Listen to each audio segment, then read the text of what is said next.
दोस्तों, क्या आप लोगों को पता है पर ईयर हमारे केवल भारत देश में 1,50,000 लोगों की जो डेथ है वो सड़क दुर्घटना में हो जाती है।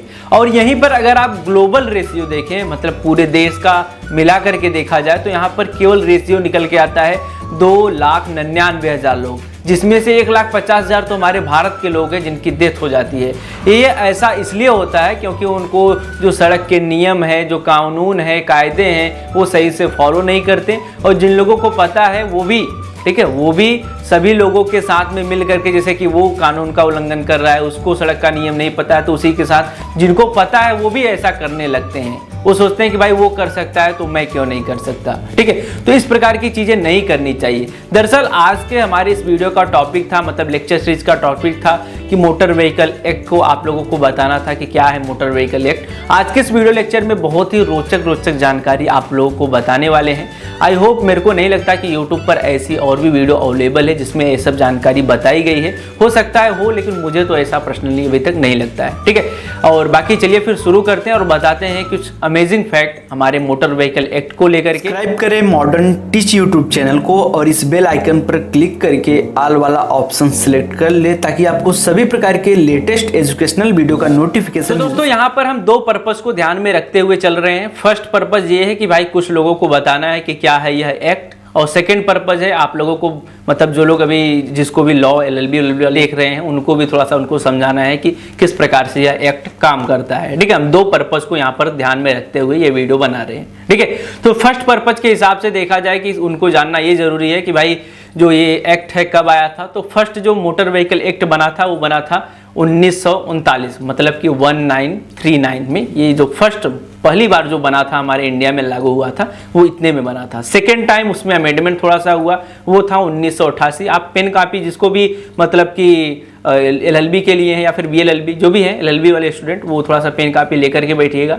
उसको नोट डाउन करते जाइएगा। तो फर्स्ट जो आया था 1939 यानी कि 1929 में, और जो सेकेंड इसमें अमेंडमेंट करके आया वो 1988 में। उसके बाद में फिर से अमेंडमेंट हुआ 1994 में, ठीक है। 1994 में इसमें अमेंडमेंट हुआ मोटर व्हीकल एक्ट में। उसके बाद में हाल ही फिलहाल में 2019 में इसमें अमेंडमेंट हुए हैं, और 2019 के जो भी कानून है उसको भी हम ध्यान में रख के बात करेंगे, ताकि जो लोग अभी ये जो हमारी जो सेकेंड पर्पज वाले लोग हैं जिनको जानना है भाई ये कानून कैसे काम करता है, जिसको मैं बताना चाहता हूँ ये वीडियो के जरिए, उनको थोड़ा सा पता चल सके। जैसे कि जुर्माना क्या है, और सीट बेल्ट नहीं लगा के चलेंगे, कितना जुर्माना है, कितना बड़ा है, कुछ लोगों को नहीं पता है, वो भी मैं बताने वाला हूँ, ठीक है।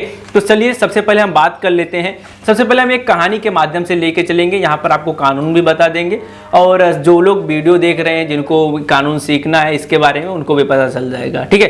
तो मान लीजिए आप एक मोटरसाइकिल खरीदते हैं, ठीक है, सिंपल सा यहाँ से लेके चलेंगे।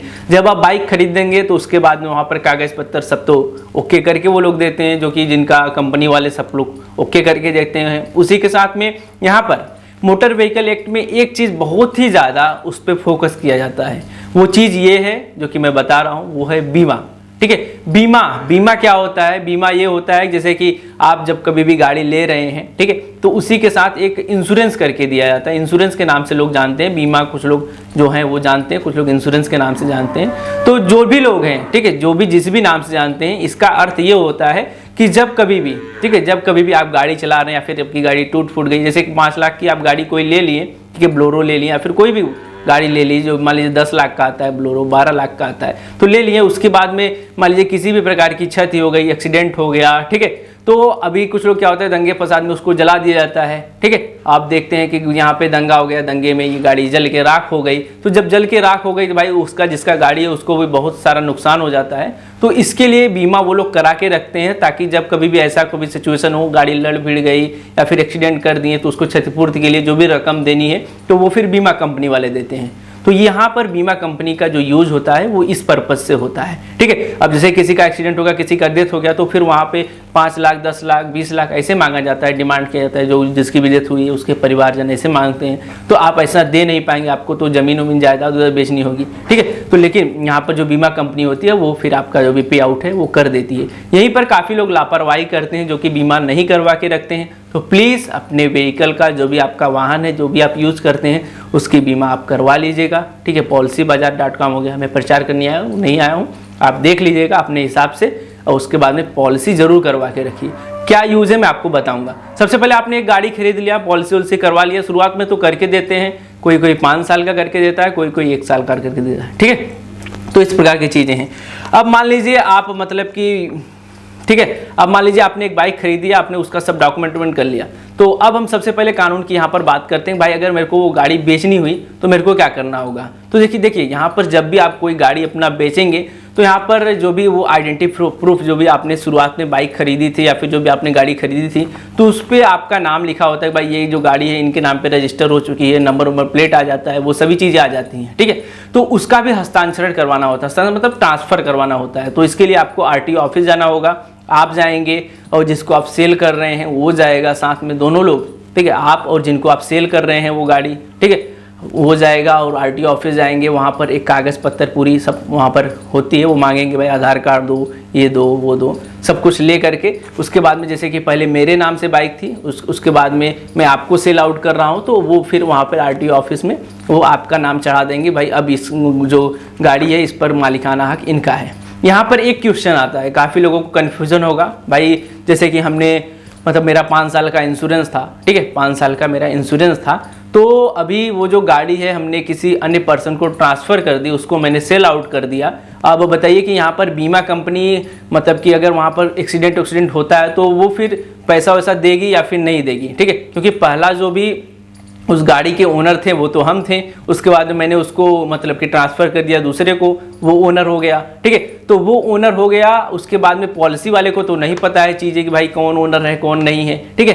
तो इसके लिए सबसे पहले इससे पहले जो भी कानून थे उसमें बोला जा रहा था कि भाई जब भी आप कभी गाड़ी सेल आउट करिए, किसी को बेचिए, ठीक है, तो वहाँ पर आपको पॉलिसी का भी जो भी आपने पॉलिसी है, जो भी आपने ये पॉलिसी इंश्योरेंस करवा के रखा है, उसको भी आपको मतलब कि ट्रांसफ़र करना होगा उस पर्सन के नाम से, ठीक है। और अभी राइट नाउ इस समय ये कानून है कि भाई अगर आप मतलब कि अपना कोई भी गाड़ी सेल आउट करते हैं, ठीक है, सेल आउट करने के बाद उसका जो भी डॉक्यूमेंटेशन जो कि मैंने बताया कि RTO ऑफिस में जा करके हस्तांतरण करना होता है, ट्रांसफ़र करना होता है, डॉक्यूमेंट दे करके करना होता है। तो अगर RTO ऑफिस से वो गाड़ी का जो भी ट्रांसफ़र है वो दूसरे पर्सन के नाम से हो गया, तो यहाँ पर आपका इंश्योरेंस का भी ट्रांसफ़र हो गया, आपको कोई करवाने वाने की ज़रूरत नहीं है। ये हाल ही के संशोधन में आया है ये चीज़ें, ठीक है, तो ये आप जानते रहिए, ठीक है। तो ये बातें हो गई कुछ इंपॉर्टेंट। और ये जो हस्तांतरण का जो भी प्रोसेस होता है वो धारा 157 के अंतर्गत है, 1988 के कानून के अंतर्गत, ठीक है, यानी कि मोटर व्हीकल एक्ट 1988 के 157 के धारा के अंतर्गत ये बातें कही गई हैं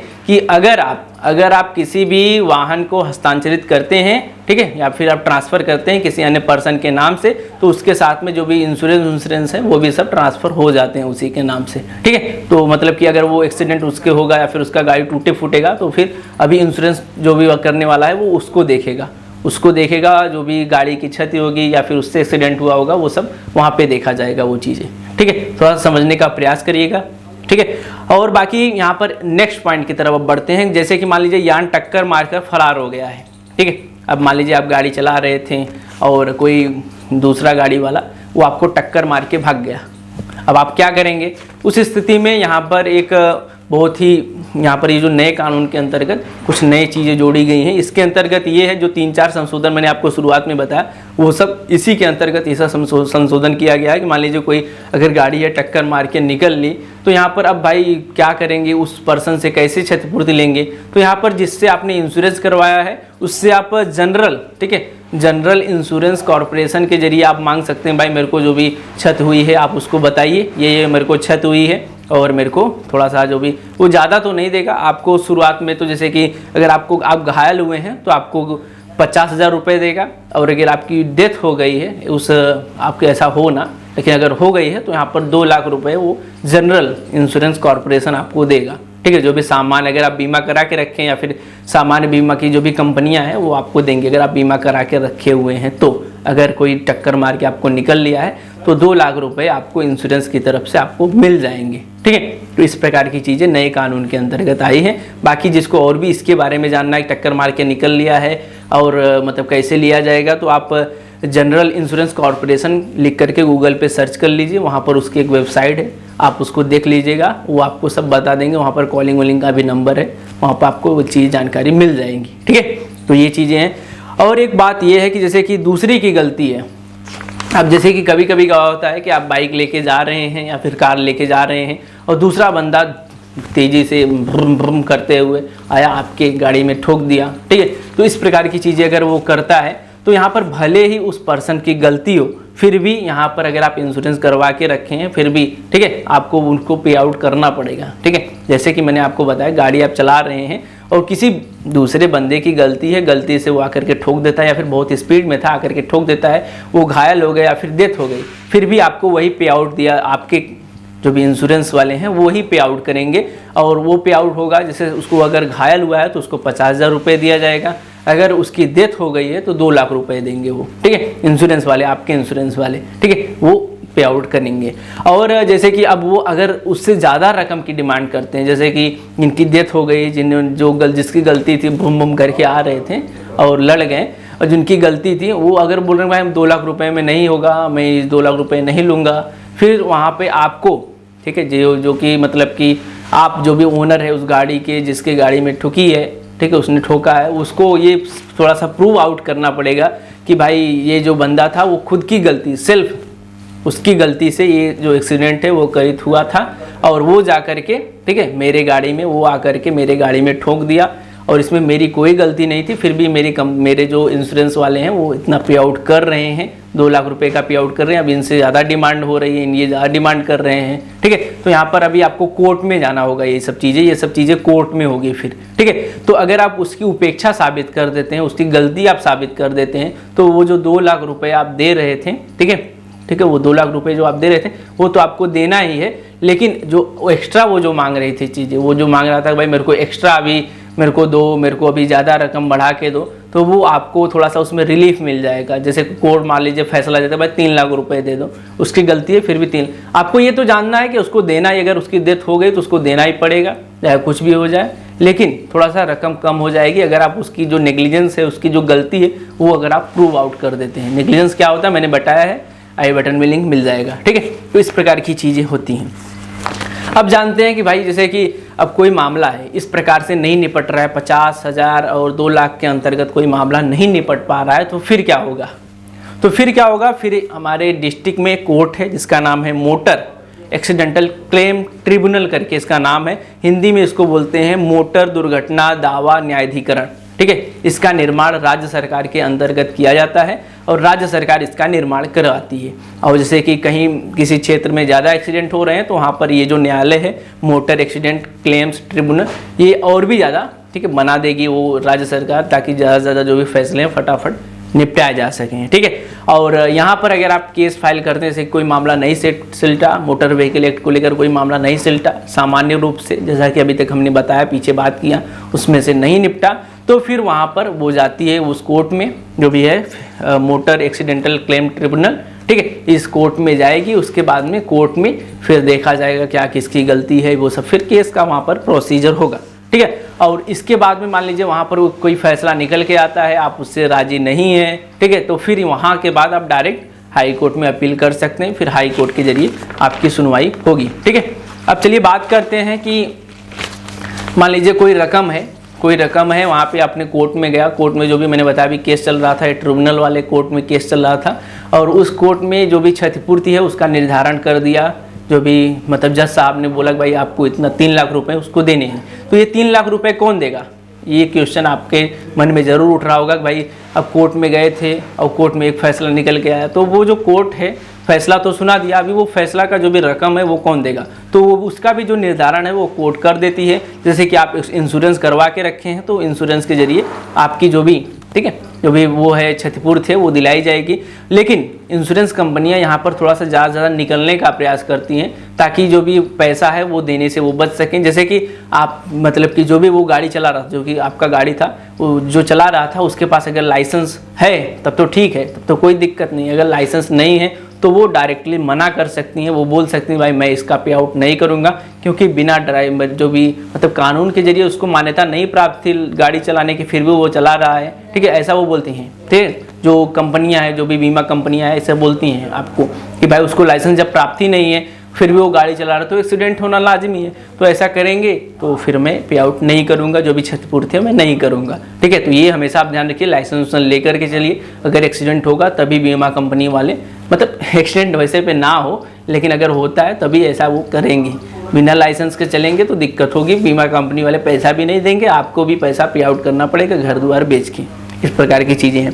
एक जो इम्पॉर्टेंट पॉइंट है वो आपको जानना चाहिए, जैसे कि किसी बच्चे की, ठीक है, मान लीजिए आप गाड़ी लेके जा रहे हैं, ऐसी चीज़ें हो ना, लेकिन फिर भी क्या करें, अभी ये पढ़ना है तो बता रहे हैं हम आपको ये चीज़ें, ऐसी चीज़ें होना तो बेटर है। In the case of child death, ठीक है, इस प्रकार की जो भी स्थिति है जिसमें चिल्ड्रन की यहाँ पर डेथ हो जाती है, इस स्थिति में बहुत सारी जो चीज़ें हैं वो यहाँ पर डिसाइड नहीं हो पाती हैं। जैसे कि उस बच्चे की, वो जो बच्चा है कितने साल अभी तक जिएगा, क्योंकि आपने देखा था जो भी मैंने पिछले वीडियोस थी जिसमें लोग हम पढ़ रहे थे टॉड के बारे में, तो उसमें अंशदायी उपेक्षा करके एक चीज़ें थी जहाँ पर देखा जाता है कि भाई वो बच्चा जो भी था, जो भी पर्सन है, वो कितना साल तक जिएगा, वो कितना इनकम है, कितना अपने ऊपर इन्वेस्ट करेगा, कितने अपने घर के परिवार के ऊपर इन्वेस्ट करेगा, ये सभी चीज़ें वो देखा जाता है। ठीक है, बट यहाँ पर वो सब डिक्लेयर नहीं हो पाता है क्योंकि उसकी आयु का भी निर्धारण नहीं हो पाता है भाई कि वो बच्चा अभी तक जिएगा कि नहीं जिएगा, आगे चल करके हो सकता है उसकी डेथ हो जाए, या फिर वो हो सकता है कि आगे चल करके बहुत ही अच्छा पैसा कमाए। ठीक है, आय का भी यहाँ पर निर्धारण नहीं हो पाता है, बहुत सारी चीज़ें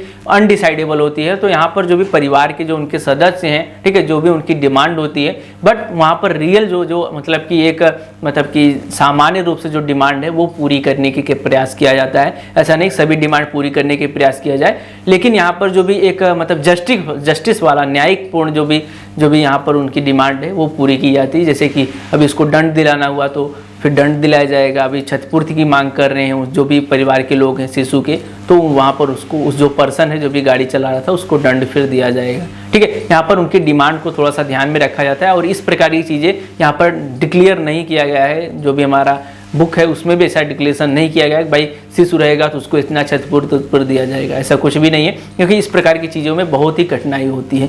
और थोड़ा सा इनसे आप बच के रहिए जब भी आप गाड़ी चलाइए। तो जो शिशु हैं, इस प्रकार के जो भी लोग हैं, इस प्रकार के जो भी बच्चे हैं, उनसे बच के रहिए। और बच्चे भले ही गलती करें लेकिन यहाँ पर उपेक्षा आपके ऊपर आती है, तो बच्चे की गलती यहाँ पर कभी नहीं मानी जाती, ये आप हमेशा ध्यान रखिए। वो कहीं से भी आ सकता है, जब भी आप गाड़ी चलाइए तो प्लीज़ सेव।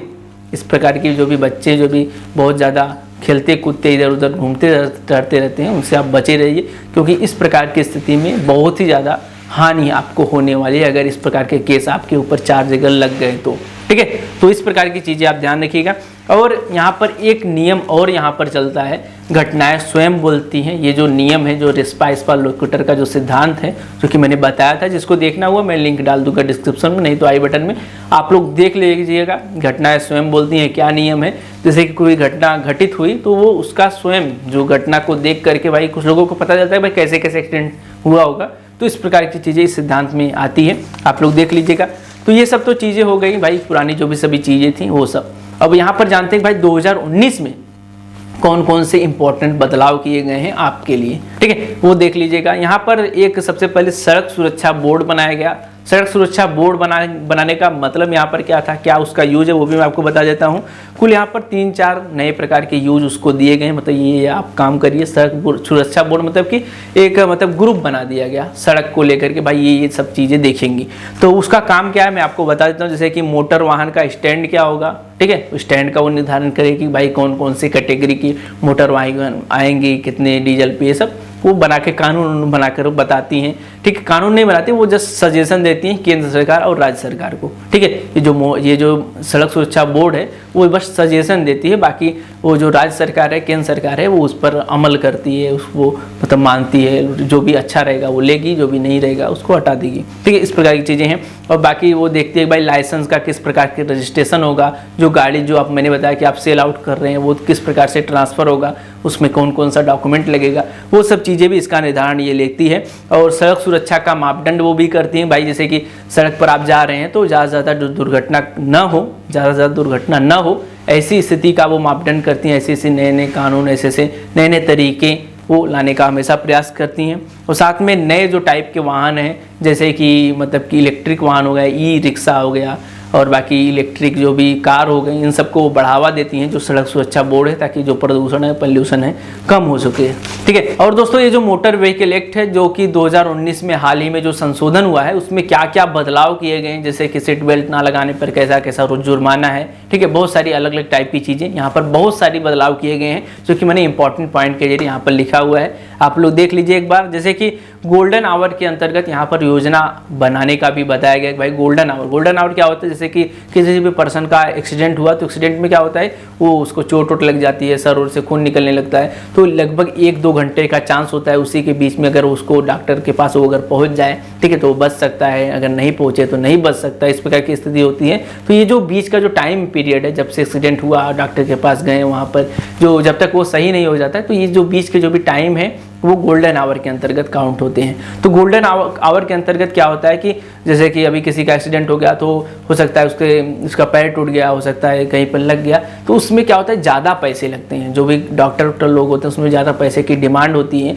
तो इसमें क्या होता है यहाँ पर भी बोला गया कि भाई 2019 में जो संशोधन हुआ मोटर जो भी व्हीकल एक्ट है इसमें संशोधन हुआ, तो बोला गया कि भाई इसका भी एक जो गोल्डन आवर को लेकर के यहाँ पर बीमा कंपनी बनाई जाए। ठीक है, तो इसमें क्या होगा, जो भी बीमा कंपनी होगी, जैसे कि आपका अगर एक्सीडेंट हुआ गोल्डन आवर के अंतर्गत वो जो पैसा है वो प्रोवाइड करेगी, जिससे क्या हो सकता है बहुत सारे लोग जो मोटर दुर्घटना में जिनकी मृत्यु हो जाती है वो बच सकते हैं। ठीक है, इसके साथ में जो गुड सेमेरियन है, यानी कि जैसे कि क्या होता है कुछ लोग हेल्पफुल वाले पर्सन होते हैं, जैसे कि किसी पर्सन का अगर एक्सीडेंट हो गया तो बोला जाता है, हम लोगों को पढ़ाया भी जाता है, लेकिन बहुत सारे लोग पढ़ते नहीं है, तो ये बोला जाता है कि भाई अगर किसी का एक्सीडेंट हो गया तो उसको आप अस्पताल में लेके जाइए, भर्ती कराइए, ठीक है, उसके आप हेल्प करने का प्रयास करिए। तो जो ये हेल्पर लोग होते हैं उनको यहाँ पर कानून में गुड सेमेरियन बोला जाता है। ठीक है, तो गुड सेमेरियन को यहाँ पर छूट दिया गया है। ठीक है, क्या छूट दिया गया है, अगर मान लीजिए किसी पर्सन का एक्सीडेंट हो गया, आप उसको लेके जाते हैं अस्पताल में और लेके जाते समय उसकी मतलब डेथ हो जाती है, ठीक है, तो यहाँ पर पहले पुलिस वाले क्या करते थे, जो लेके गया है उसी को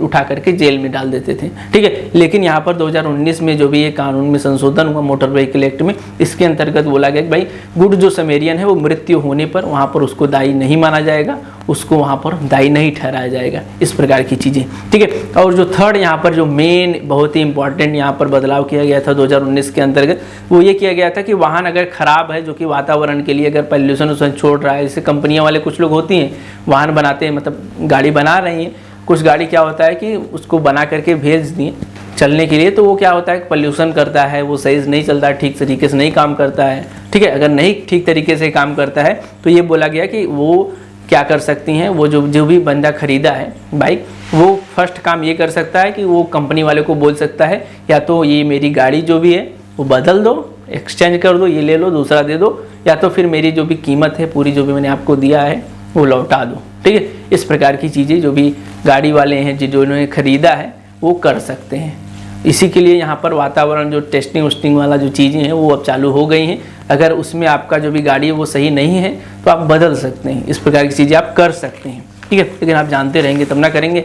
अब चलिए जानते हैं भाई हेलमेट वेलमेट ना लगाएंगे तो क्या कितना चार्ज बढ़ा है, वो भी थोड़ा सा देख लीजिए। बाकी मैं इसका जो भी लिंक है, सॉरी इसका जो भी PDF का नोट्स है मैं डाल दूंगा, आप लोग एक बार चेकआउट कर लीजिएगा। ठीक है, अब जैसे कि मान लीजिए आप शराब या फिर ड्रग्स के नशे में आप वाहन चलाते हैं तो पहले जो जुर्माना था इस पर 2000 रुपये था, राइट नाउ इस समय 10,000 हो गया है। ठीक है, और सीट बेल्ट ना लगाने पर पहले था 100 रुपया, अभी हो गया है 1000 रुपया। ठीक है, यू कैन नोट ये जो पॉइंट नोट कर सकते हैं, नहीं तो नोट्स में ये डाल दूंगा, ये वाली जो चीज़ें मैं बता रहा हूँ अभी वो डाल दूंगा, बाकी जो आपने नोट्स किया है वो तो गुड है, आप लोग नोट कर लीजिए वो सब। ठीक है, बाकी जो मैं बोल रहा हूँ अभी वो डाल दूंगा।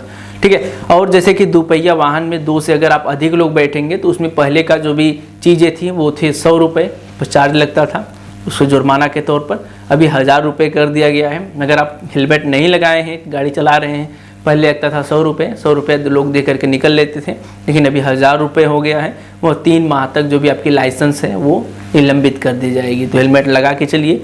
ठीक है, और इमरजेंसी वाहन को अगर आप रास्ता नहीं देंगे तो पहले 1 भी रुपया चार्ज नहीं था, लेकिन अभी 10,000 रुपये हो गया है।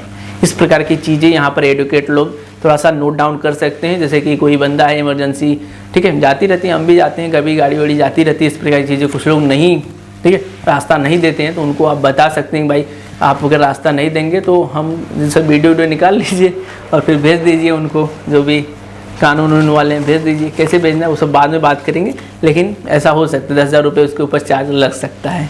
ठीक है। तो ये तो एक्स्ट्रा बता दिए, लेकिन पूरी नहीं बताए हैं। चलिए ठीक है, इमरजेंसी वाहन को रास्ता नहीं देंगे, 2000 रुपये चार्ज लगेगा। पहले 0 था, और बिना ड्राइविंग लाइसेंस के आप चलाएंगे तो पहले जो भी था बिना ड्राइविंग लाइसेंस के ड्राइविंग करने पर पहले था 500 रुपये, अब हो गया है 5000 रुपये। ठीक है। और ड्राइविंग लाइसेंस रद्द होने के बावजूद अगर आप चलाते हैं गाड़ी तो 10,000 रुपये उस पर चार्ज है, और पहले था 500 रुपये। ठीक है, अभी 10,000 रुपये, ज़्यादा से ज़्यादा 10,000 5,000 ऐसा करके है। पहले ओवर स्पीडिंग करने पर 400 रुपये चार्ज लिया जाता था, अभी 2,000 रुपये है, सॉरी 2,000 रुपये। पहले ओवर स्पीडिंग अगर आप गाड़ी चलाते हैं 400 रुपये ले जाता था, अभी 2,000 रुपये है। खतरनाक ड्राइविंग करने पर पहले 100 रुपये चार्ज लिया जाता था, ठीक है, अभी 5,000 रुपये हो गया है। ठीक है, 5,000 रुपये। और ड्राइविंग के दौरान अगर आप मोबाइल से बात करते हैं तो पहले था 1,000 रुपये, अभी थे 5,000 रुपये।